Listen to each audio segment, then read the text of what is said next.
نحمده ونصلي على رسوله الكريم اما بعد فاعوذ بالله من الشيطان الرجيم بسم الله الرحمن الرحيم لئن شكرتم لأزيدنكم ولئن كفرتم ان عذابي لشديد صدق اللہ العظیم۔ محترم سامعین، اللہ رب العزت نے خوشیوں بھری عید الفطر نصیب فرمائی۔ اس پر اللہ کی ذات کا جتنا بھی شکر ادا کریں کم ہے۔ اس کے ساتھ ساتھ ہم سے ایک انتہائی بابرکت مہینہ، رحمتوں اور سعادتوں والا مہینہ ہم سے رخصت ہوا۔ اس مہینے کے اندر ہم نے عبادات کی، ذکر و اذکار کیے، روزے اور تراویح کی نماز ادا کی۔ اس پر بھی اللہ کی ذات کا شکر ادا کرنا ضروری ہے، اس لیے کہ اللہ رب العزت فرماتے ہیں لَإِن شَكَرْتُمْ لَأَزِيدَنَّكُمْ، اگر تم میری نعمتوں کا شکریہ ادا کرو گے تو میں نعمتوں میں اضافہ فرما دوں گا۔ تو ہمیں اس پر اللہ کا شکر ادا کرنا چاہیے۔ رمضان کے روزے رکھ کر ہم فارغ ہوئے ہیں۔ اس کے بعد آج شوال المکرم کی یکم تاریخ ہے، عید الفطر کا بابرکت دن ہے۔ آپ علیہ الصلاۃ والسلام نے شوال المکرم میں 6 روزے رکھنے کی بڑی تاکید فرمائی اور اس کے احادیث میں بے شمار فضائل بیان کیے گئے ہیں۔ صحیح مسلم کے اندر حضرت ابو ایوب انصاری رضی اللہ تعالیٰ عنہ سے روایت ہے، وہ فرماتے ہیں انہو حدثہ رسول اللہ صلی اللہ علیہ وسلم، بے شک ہمیں رسول اللہ صلی اللہ علیہ وسلم نے ارشاد فرمایا، بیان فرمایا، قال فرمایا من صام رمضان، جس شخص نے رمضان کے روزے رکھے، ثم اتبعہ ستا من شوال، پھر رمضان کے روزے رکھنے کے بعد اس آدمی نے شوال کے 6 روزے رکھے، کان کصیام الدہر، وہ شخص ایسا ہے جیسے کہ اس نے پورے زمانے کے روزے رکھے ہیں۔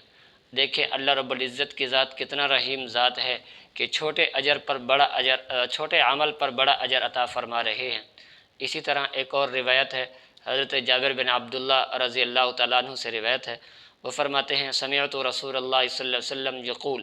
میں نے نبی کریم صلی اللہ علیہ وسلم کو یہ فرماتے ہوئے سنا، من صام رمضان وستا من شوال،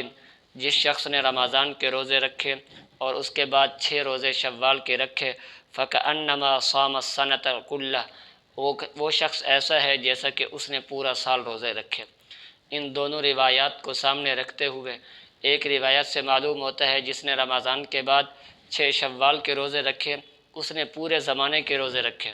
اور دوسری روایت سے معلوم ہوتا ہے جس نے رمضان کے روزے رکھے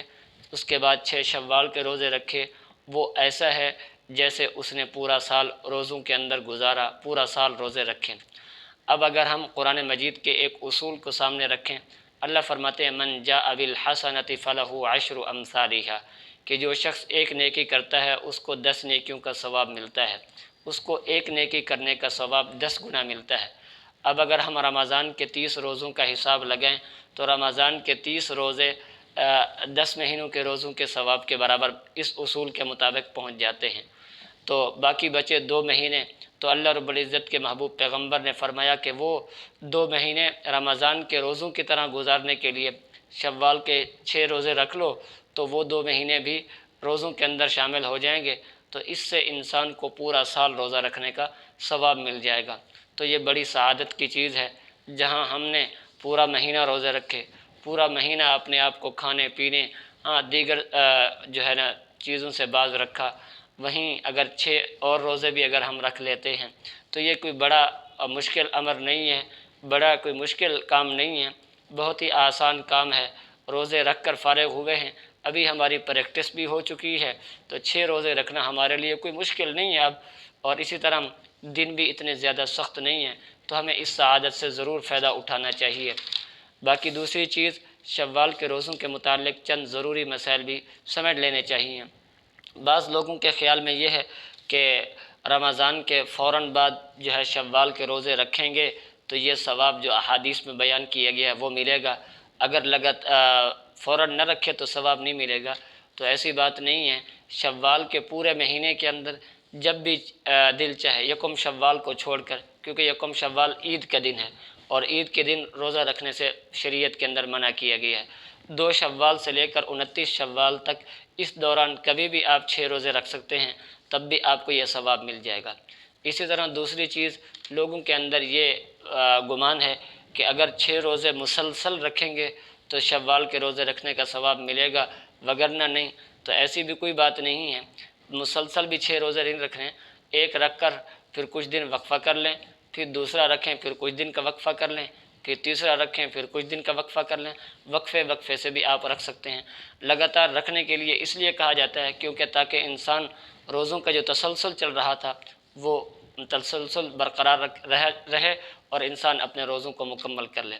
اسی طرح اگر کسی شخص کے رمضان کے روزے رہ گئے ہیں تو اس کو چاہیے کہ وہ شوال کے 6 روزے رکھنے سے پہلے اپنے ان روزوں کی قضا کر لے، ان رمضان کے روزوں کی قضا کے بعد پھر شوال کے 6 روزے رکھ لے تو اللہ رب العزت اس کو بھی یہ ثواب عطا کر دیں گے۔ اللہ رب العزت سے دعا ہے اللہ رب العزت عمل کرنے کی توفیق نصیب فرمائے۔ وآخر دعوانا ان الحمد للہ رب العالمین۔